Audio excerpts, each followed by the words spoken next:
Hey there, Film Fights with Friends fans.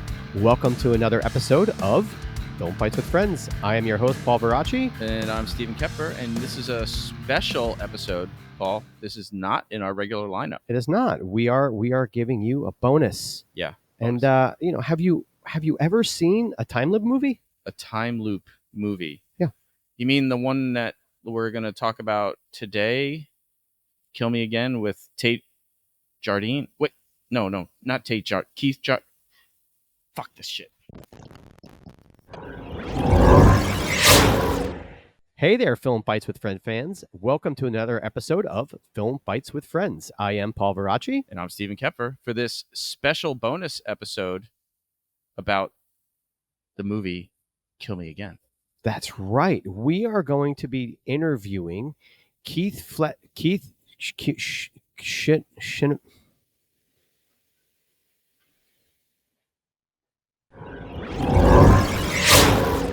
Hey everyone, what's going on? And welcome to a new episode of Film Fights with OnlyFans. Fuck. What? OnlyFans? What? Paul? Now everyone knows what I did last night.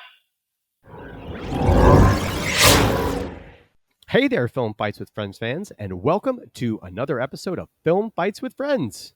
I am Paul Varacchi. And I'm Stephen Koepfer for this super awesome bonus episode about the new film that's out, written and directed by Keith Jardine of UFC fame, Called Kill Me Again. Holy cow, dude.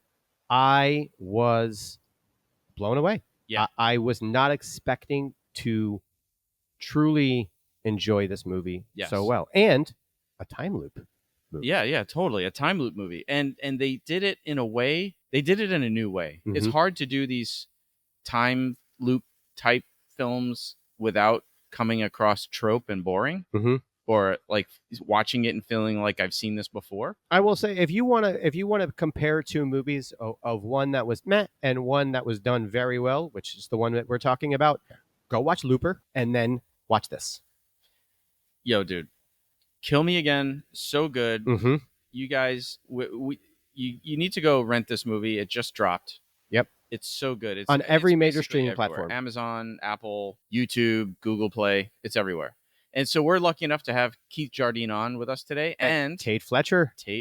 And if you guys don't know who Tate Fletcher is, I'm assuming everybody knows who the Dean of Mean Keith Jardine is. But Tate Fletcher was the big heavy, and for us super nerds, Paz Vizsla from The Mandalorian, the big heavy. Yep. I have one of my very, very, very special pops here that he signed in liquid chrome, which I love because it looks like Beskar steel. Yeah, man. So aside from being just an amazing movie, listen, I'm not embarrassed to say, like, I started to watch this movie thinking this is going to be some kind of cheesy direct to DVD stuff because there's so much bad shit out there. Yeah. This is not that. Nope. This is so good. I told you, like, when I was 20, 30 minutes into it, I was like, no, I need to start this over again. I have to make sure I know all of it. So well done. It's Keith Jardine's directorial debut feature. He's done some shorts, but this is his feature debut. And man, he knocks it out of the park. We don't want to give too much away, but the conversation with these guys is just amazing. Mm-hmm. And so we're going to keep this intro short so you can get right to the good stuff. And before we start, we want to make sure that you guys all follow us on Instagram. You follow us on all the social medias. Think about supporting us on Patreon. If you dig this episode, think about supporting the show. Please do. Sign up. Join our mailing lists. Yeah. Patreon. Yeah, Patreon, Instagram. Give us reviews. Review this specific episode. We would love it. You can comment on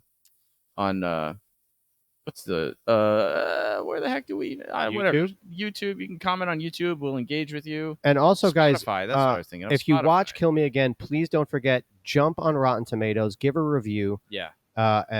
Be honest about it, but yeah, please leave a review on Rotten Tomatoes for Kill Me Again. Listen, if you think it sucks, say so, but we know that you're not going to think it sucks. Right, it's awesome. It's really good, but they need the reviews on Rotten Tomatoes. They need the reviews on IMDb. Please go do it after you watch the movie, and we will link in the show notes the trailer to the movie, the website, their socials. Follow them. Keith will engage with you on socials.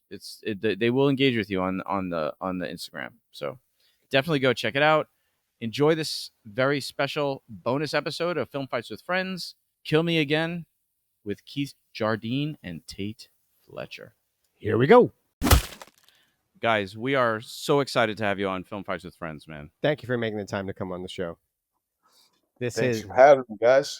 Yeah, this is so great. I almost feel like I'm just gonna say straight up, like when we heard that you wrote and directed the movie, that both of you guys are in it, we thought there would be a whole lot more fighting involved, and we were like, oh, this would be great, because we always start the show with a fight scene, right? Yep. And I was like, this. I'm just gonna say I was so pleasantly surprised with this movie, how great it was. I was loving the movie while watching it, even though there was not a lot of action. And I'm just like, this movie is so good. I was like, how are we gonna segue to what we do on the show? And then that awesome timely fight scene came up. Awesome fight with you, Tate, came on in the kitchen. So we had to build up to it. We had to earn that, right? Yeah, you earned it so well. I actually you can't really see, but I got goosebumps talking about it. It was really, really well done. I thought that was just from sitting next to me. I mean, I always have goosebumps when I'm near you, Steve. But it was so good, man. And this is your directorial debut. I mean, aside from like your feature directorial debut. Yeah, my first feature. I did a little short before this. Yeah, dude, knock it out of the park. From Ultimate Fighter Season 2 all the way to here, and me growing up watching The Ultimate Fighter. So, interviewing you as writer, director, and actor, this is pretty amazing. And congratulations to you for coming all of this way. And now you have your own feature. Yeah. It's way Thanks, cool. Guys. Thanks a lot, man. So it's been quite the journey. So it's been quite the journey. And then, of course, Tate was like, when we heard that Tate was going to be on, we couldn't believe Nerd Man here. Sorry, I can't help it. But sorry, but I was a big UFC fan in the beginning. Not that I'm not now, but I was much more into it in the beginning. But yeah, you were UFC Season 3, Ultimate Fighter Season 3. And then you had to bring this. And then, of course, Tate, you and I met a few years ago at Terrificon, and you signed my Big Heavy. And I don't know if you'll remember the small interaction we had, but the Heavy Mando. There it is, man. But I had a liquid chrome pen, and you were like, "You need to leave this pen with me," and I was like, anything, you got it, buddy." I still have that pen. That pen is great. Hey, if you ever need another one, let me know. So let's start with, if you don't mind, Keith, start with that fight, because anybody who's ever been in a fight, like when I was in, this is what I thought of when I was watching this time loop fight with Brendan and Tate.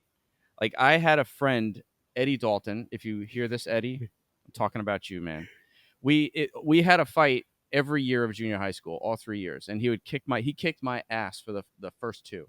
And I always was waiting for the next fight because I had a new strategy, and then finally on the third fight, I won, right? I did fight dirty a little bit because he was on the baseball team. He accidentally got hit in the face with a baseball bat. Nice. And he had surgery. I'm like, was that you? Was that your fighting dirty? No, but we had a fight after he got out of the hospital. I punched him right in the face, like right in that spot. Right. So I totally won that fight. I love you, Eddie. We're like but anyway, the point is, anybody who's ever had a fight couldn't relate to that scene. Like, tell us about where that scene came from, this time loop fight scene, and what it was like to shoot it. Well, like we shot this film really guerrilla style. We had limited number of days, and 12 days, right? You shot this 12 nights, all nights. And we had a whole day scheduled for, we're just going to do Tate's fight scene in this whole day.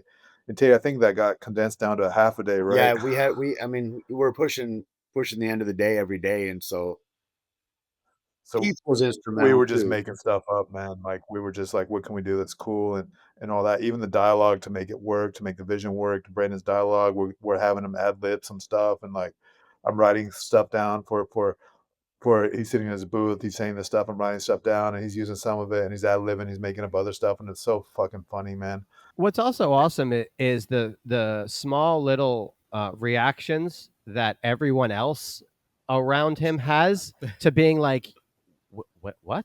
Like Yeah. you don't make like just that they all recognize that the shit he's saying is way off the wall. Even the small little things, they're just like, huh? Well, yeah, you're in a diner and there's this massive fight going on in the kitchen, right? So yeah, so you know what?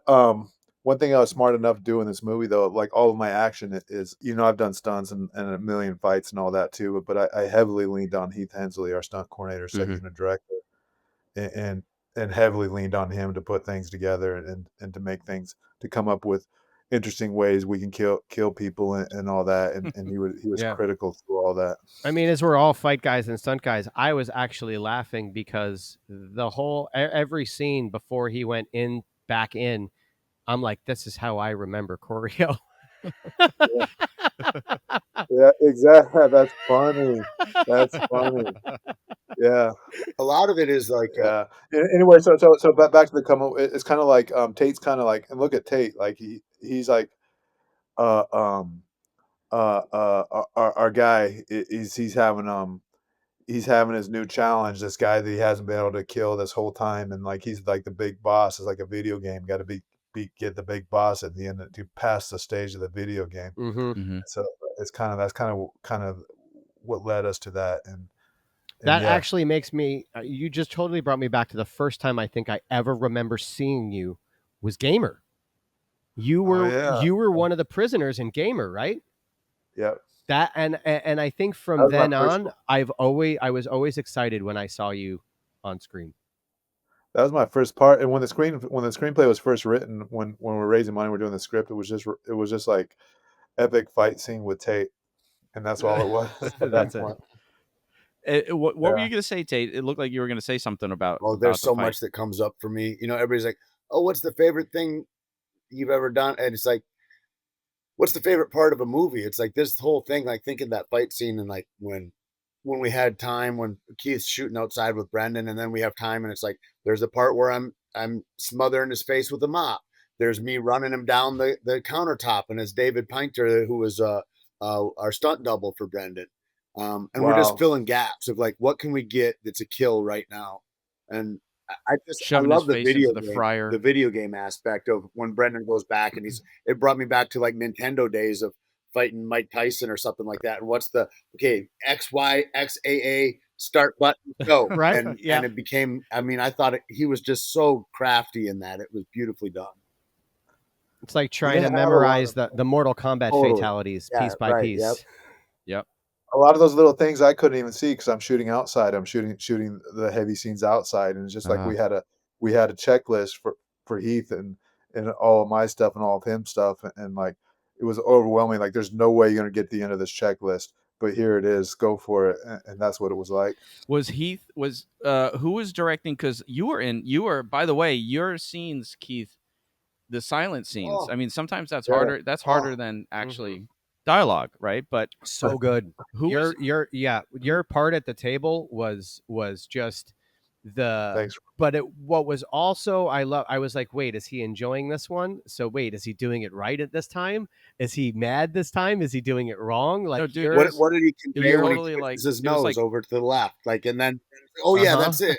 All yeah. If you pay attention, there's a lot of little Easter eggs on that one. I'll bet. And what was really great, and again, not to give away what I'll call the Kaiser Soze at the ending, was your character and your reactions made us feel like there was a right way. It was totally like Copland for me when he's eating the lunch. Oh, that was so good. Yeah. You blew it. All the parts interwoven with that too. Like when Raul Trujillo is there as the priest and he's counseling, and then they pan to Keith. What a great scene! Like this subtle, like it's amazing. Yeah, I mean that was the first moment I think where you're like, okay, what the fuck's, because he was the first like non-repeat character, right? He was like a new guy. Well, and then the other one that we had one before that, but had to do with Keith too, is like when he's going crazy and it starts to change into blue light, and I mean it is beautifully shot, and and Keith's not there anymore, and they pan to the counter, and then there's Keith's dad sitting there, which I think is really cool in this time loop fashion. And then how cool to get your dad to be in a film. I mean, it's Mhm. like, Oh, it that just is makes cool. me beam. It's so dope. It was That was beautifully our shot. first. We call it our ghost. That's our first ghost. Our first anomaly in there. The guy Oh. sitting on the counter. That was actually my dad. Oh, that's that's so great. cool. Oh, that's right. I remember that. Yeah. Yeah.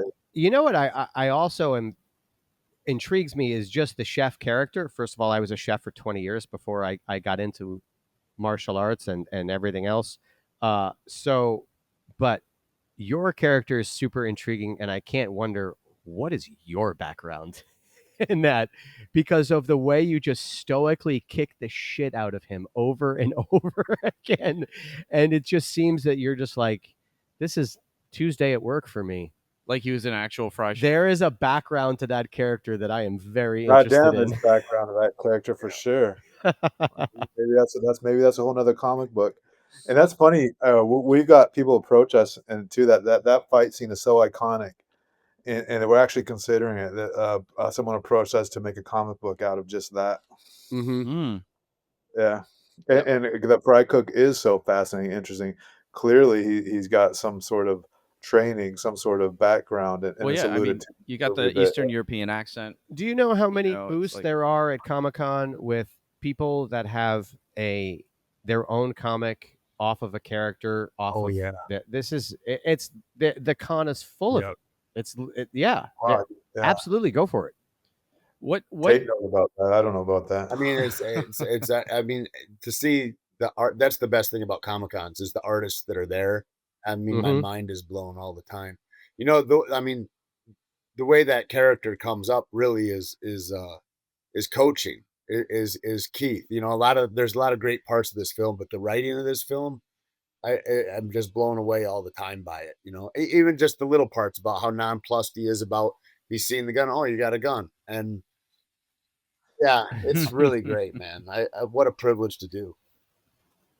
So I've got to ask, you know, now that he kind of brought up you as a writer, let's just go back to you in UFC season 2, the Dean of Mean. Did you ever think that you would be sitting here being interviewed as a writer director? Did you have aspirations for film back then? No, no. Actually, I had aspiration for film for sure. I loved film before I even knew what fighting UFC and all that was. Like film was always my escapism, and I love like the indie films of the '90s and Mm-hmm.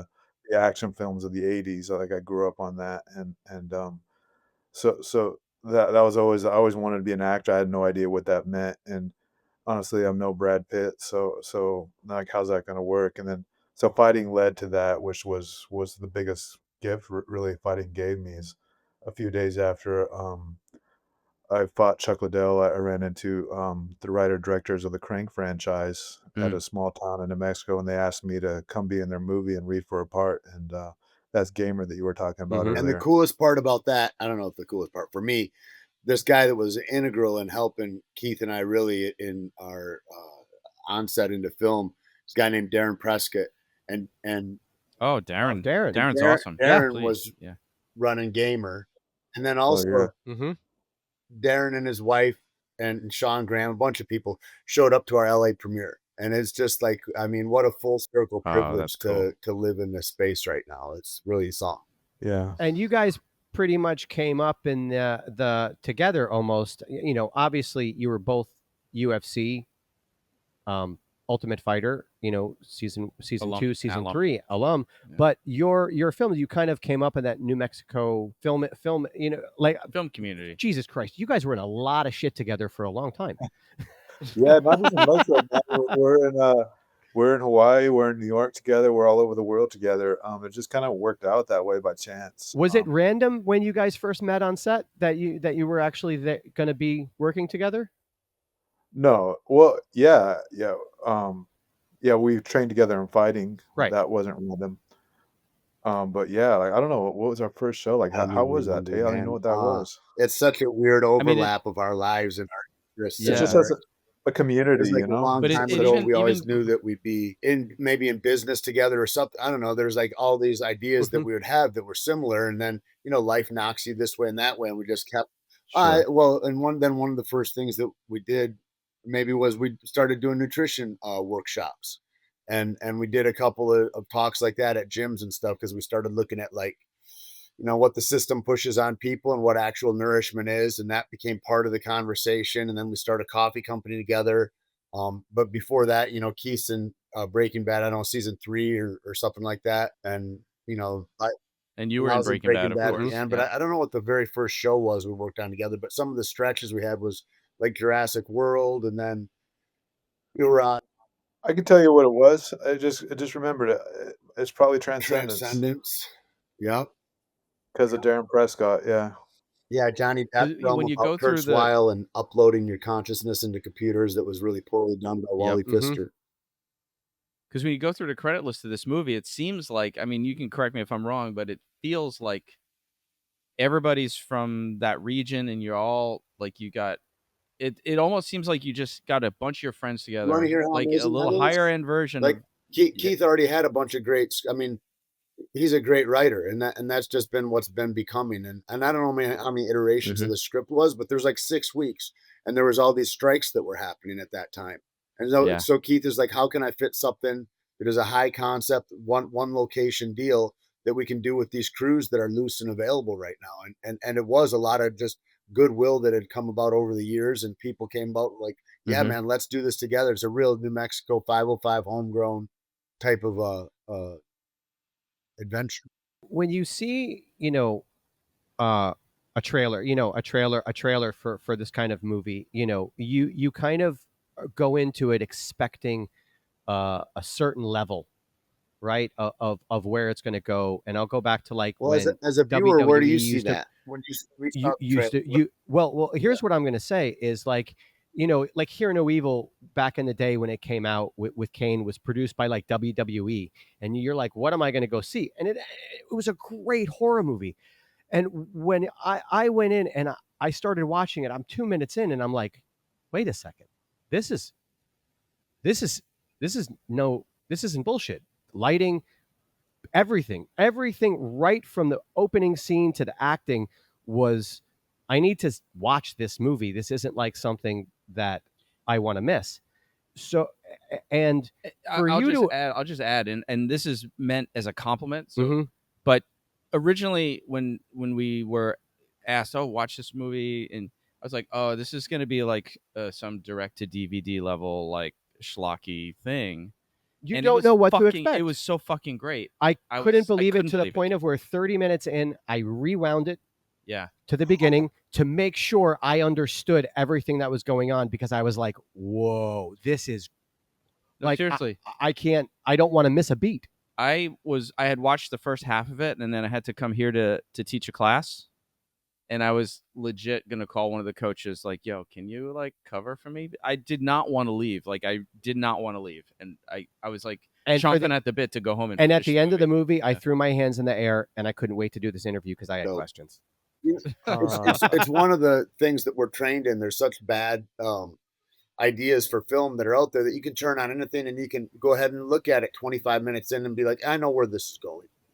This is a thing that you ought to pay attention for. You're not really gonna understand what's happened throughout it. All the little payoffs that happen every time he walks in the door and how that pieces together. It's brilliant in that. Yeah. It's not often these days when the writing is so good that when you get up to go get a drink and you sit back down, you click back 20, 35 seconds to make sure. Yeah. And I did that every single time I was distracted. Hey Tate, you mentioned locations. I got to ask about the diner, because that diner is amazing. Like, that location is amazing. Is that a place you guys know of, or did you find it, or how did you come across that location? Yeah, I was just looking at diners. I need to do a diner. The script's not even finished yet, and I'm looking at diners we can use, and that diner was actually open. It's actually been used in a lot of film sets in New Mexico. I didn't know that at the time, but I got a tour of it, and once I saw it, like, this place is perfect. It's a character on its own, and I started writing around the diner. And once I looked inside of it, and like, it was crucial to get that diner. Like, everything about it is just so epic. Yeah, You're talking before about watching it. One of the greatest experiences of my life, equal to walking out of a ring as a champion and all that, is these premieres, not just these premieres where everybody, like industry professionals and people that don't have your interest in mind necessarily, are laughing and reacting to your movie throughout the movie, Mm-hmm. and then I'm doing a theatrical run in Albuquerque, and I randomly show up on Saturday. I'm showing up every night, but I think it was Sunday. We actually had only just 30 some people there. So I dropped by to see it. And after after it ends and the title sequence comes up, everybody starts applauding to the movie. Mm-hmm. Like to see that happen randomly, like there's nothing equal to that. Like people reacting to everything in the way that you wanted them to. Like it's priceless to me. It's pretty awesome. And it's well deserved because it's well written and phenomenally directed. Like the So like that's I where we are now, like I right? said, Like, the Kaiser Soze is the delivery is perfect. But even So that's what we're trying to do right now, is just overcome expectations. We know we have a great movie there, and we know it's going to pick up steam. How fast will it pick up steam? But we're just trying to get the word out and get people to watch this, because yeah. like you're not going to be disappointed if you pay attention to it. Oh, we'll be sounding the trumpet for sure, man. Mhm. It's like it's so good. So when Thanks, did you guys. first start? Because honestly, when people ask me like, "What's it like?" I'm like, "Well, it's like I don't know. It's like it's Groundhog Day meets Serial Killer meets Black Mirror meets it's like a whole I sort of Tootsie Roll of coolness." I go back to, and I don't want to bring up another movie, but I'm gonna. But I love I go that. back to Identity with John Right. Cusack, Yeah, and at the hotel, that kind of I wouldn't necessarily say the substance of the movie, but the overall feeling when you leave the theater. There's a lot of I actually watched Identity as I was in the process of making this film. I love those time loop. Well, that's not time loop, but I love time loops. I love psychological thrillers like that. I love Mm-hmm. Fight Club and Usual Suspects. There's a lot of that in it. But yeah, there's a lot of everything in it. And Well, what I do is I you just hit a very great aspect. I didn't mean to cut you off, but of a psychological, but also like psychological thriller, sci-fi thriller. There are a lot of genres that go through because of what's happening. it's a Hitchcockian So I comedy. would say that your movie is almost more dynamic than Identity. yeah, a lot of dark humor in there That's too. what I love Like watching it. you catch yourself laughing at these things. What am I laughing at? And then the It's people that crazy. are brave enough to laugh with you, because it's a theater filled with people. When we just did a premiere in Santa Fe, the kid that's one of the ticket pullers, he's like a film nerd, and he's like, there's really a lot like Fight Club, the tone of it, like in those kinds of ways, these twists and what Mm. happens, and then to hear people laugh, like, and some friends I have in the theater, and you can hear them laugh at all the parts that I think are funny too, and then you can hear other people suppressing their laughter because there's parts that you're not supposed to laugh at that are really funny. And it's cool to Yes. be in a crowd like that and watch it.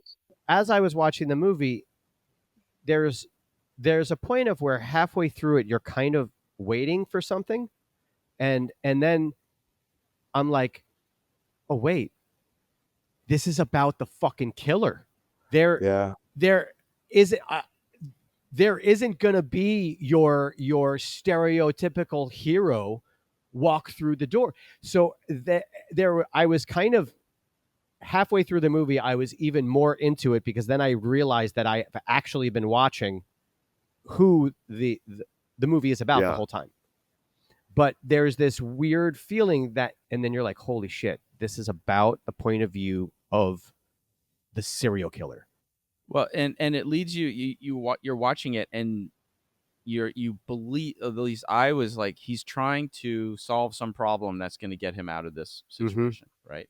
Which turns out not really entirely to be It's the like, what case. would you do, right? Yeah, Yeah. exactly. Honestly, what would you do if you're in that situation? What are you going to do? And that's why I wrote it, and that's what I like about a lot of my scripts. What I like to see in movies is I'm walking in someone else's footsteps. I'm walking in their shoes, and that's how I write. I watch from a person's point of view, and like, what would you do? And that's why we tell stories from the beginning of time, right? Like, staying around a campfire, someone telling me about how they evaded the tiger or whatever, and now we're all talking, oh, what would I have done in that situation, right? Mm-hmm. And that's what storytelling is from the beginning of the time. So, And so casting, how talk about Brendan Fair and Mahendra Delfino, because they were amazing. Like their performances were phenomenal. And their chemistry on screen when they're not supposed to have chemistry is insane. Well, that's why I casted them. Brendan's an amazing actor. He worked with me on my short, and he moved to Albuquerque for Night Shift. He was a lead in Night Shift, the series, and he stayed in Albuquerque. And I knew that he's the only guy that I could get to be able to pull this off, because it is twisted and demented and dark and funny at the same time. That And scene in the car, that first scene when he got her in the car. well, that's the thing, right? Like, I start off with a bang. Like, I make everybody know who this guy is, but now the work is to get people to start rooting for this guy, and it's happened unequivocally every time. Mm-hmm. And only Brendan. I don't know if anybody else could pull that off, but Brendan. I'm seriously, in the world, like, the way we shot this, I don't know who would have given me the time and the work and everything, and given the art is due as Brendan did. And so, like he's making me look really good right now. What was so great about him is in a lot of movies where an actor plays a part like this, there is I guess a switch of what you would call it, that the screen sees when they're kind of going to go psycho. There's a bit of a character switch in the eye or whatever.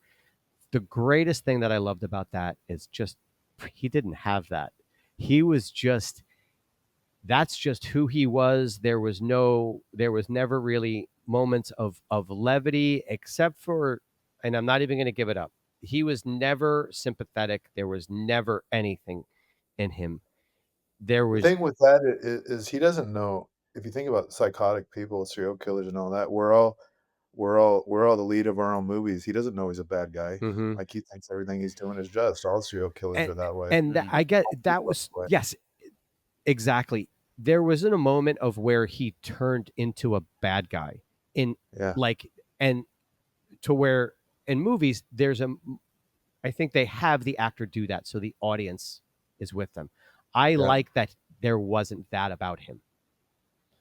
I'm glad you picked that up. That was There that was was never a moment of where he's like, now I'm evil. He was just Please, I thought he just kind of did his whole thing and I killed thought he was a good guy. and Honestly. killed everybody like he was Well, going to have a kinda fucking was. Coke. Yeah, totally, man. I mean, he was looking to be. You know, when you see Yeah. like whatever the past of his life was that made him what he was, he's like, I'm just this. And then when Raul Mhm. comes in and he starts to question everything and goes, wait, I could look at life in a different way. I mean, and then that becomes a Mhm. whole where is this going to go? Mm-hmm. Can we talk about you guys? Like, what are you drinking there? And are you on vacation on a tropical island somewhere? No, we like to have a little fun with our shirts on each show. I have a closet full of insane shirts like this. It's kind of been passed down from my dad to me. Is that a mojito in your hand? No, this is actually sake. And this is a Oh. this is a Sapporo. A Sapporo and a glass full of sake? Yeah, well, It was a small bottle, and you know, otherwise I got to They keep don't going want to back just and let it filling it waste up on during the that. show. I It's- figure I it's- might as well just drink it slow. it's morning. It's Cheers. morning.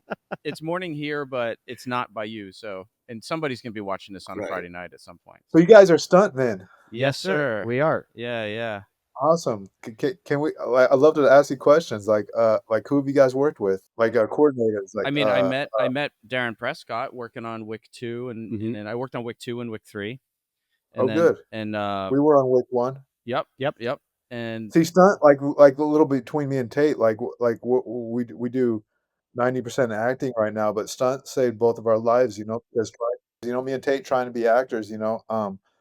Flying to LA, doing the auditions and doing all that. Like, and then we get jobs like John Wick, which is, some people think is acting job, but that's actually a stunt job. Mhm. And Mhm.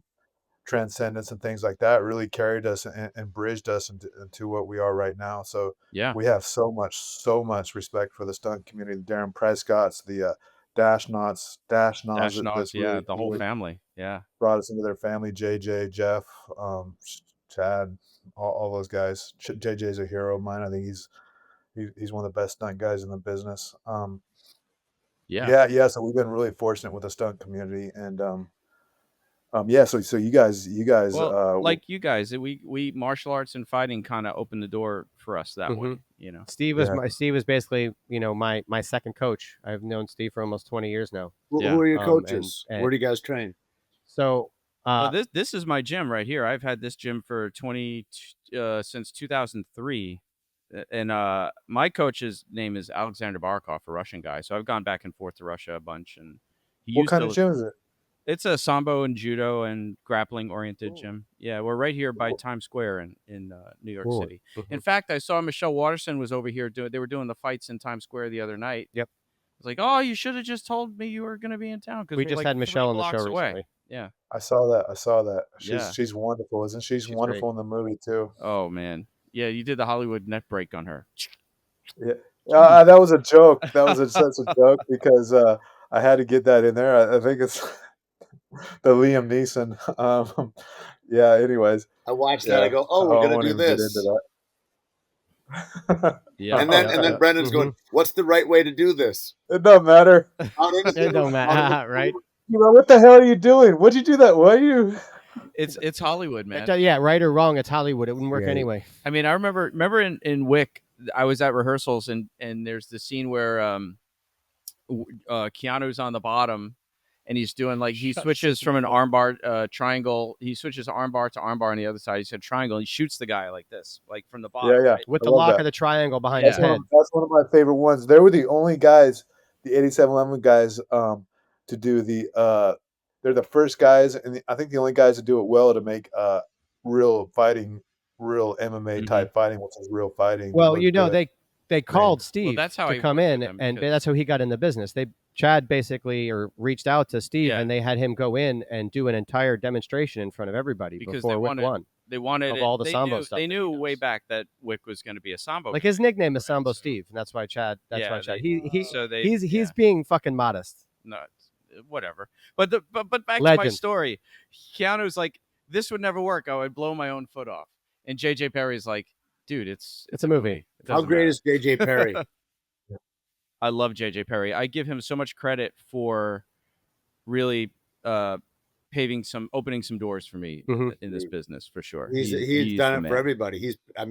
For what he's done and from where he's come and then what he's become, it's tremendous. And the way that I've never been on a set where somebody runs a group of people. Like when he's second unit directs, he did us on Fast 5, and I was just in awe. Him and JJ Dashnaw too. JJ on The Mandalorian, he did stuff that was like, he's doubling the guy. He's running another 4 fights while he's also in a fight, and he's second unit directing. I've never seen anybody do all those skills at one time and do it. And JJ's always going to do the hardest stunt himself too, though. So speaking of juggling a lot of hats, in this movie, you were directing it. You were also performing in it. You were also jumping inside and outside of the diner, doing different locations. Who were your eyes and ears? Like, how did you juggle that when you were on camera? Who did you trust to be behind the camera? Yeah, was that kind of thing. It was a combination of Tate, Joe D'Escobar, and Heath Hensley, and Heath's been my right hand man through this whole thing, and he's really amazing. But yeah, like it was really like all things fall apart, right? When you do a movie like this, especially an ambitious movie like this, everything's going to fall apart. And honestly, everything that did fall apart, I consider it a blessing at the time. I consider it a blessing now, because now I've learned so much about everything. I can write my own schedule now. I know how to do all this stuff, because I had to step in and do it anywhere from raising money to selling the movie to a distributor. Like I've done everything. And so now I know how to do that. I didn't have a sales agent. I just went right to the distribution myself. I didn't do film festivals because I don't want to wait another 8 months to go through that. Yeah, whatever, right? So yeah. I went straight to it and learned everything myself. So yeah, in the minutia of it, like you'll notice that the silent man sits in the corner of the diner, and that was written that way on purpose. It actually worked out great, but because I didn't want to be like, hey Keith, we need you in your chair for this scene you're shooting, like I did not want that. That would have been death, because we don't have time, like on this kind of schedule, we don't have time to be checking monitors, right? Right. And so when I'm doing my scene, which is, we kept pushing off because we know I'm there every day, we just kept pushing it off until we had like an hour and a half to shoot it. And happened to be on one of the most stressful days, and it's like we finished the priest scene early enough. Like, what? Oh, we got an hour because we're never going to waste an hour. What do we get? What can we do now? We can do some more kills. We can do whatever. Like, Mm-hmm. why don't we do Silent Man with that really heavy important scene? So I had to go jump in the corner after the crazy one of the toughest days of set and do that scene with Brendan. And so yeah. So my eyes and ears, like just this family I built around me, like Heath, Jody, Tate. My cinematographer, I haven't brought him up yet, but he's my right hand man. Is it Jurgen? Jurgen? How do you pronounce it? Jurgen Heinemann. Yeah. He's a world class. He's I think he's going to make his name in this field as a cinematographer because he is that good.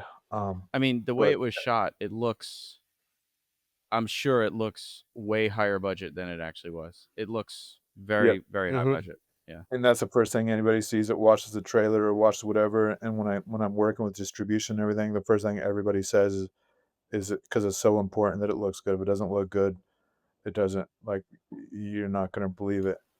Yeah. So it's got to look good. It's got to sound good.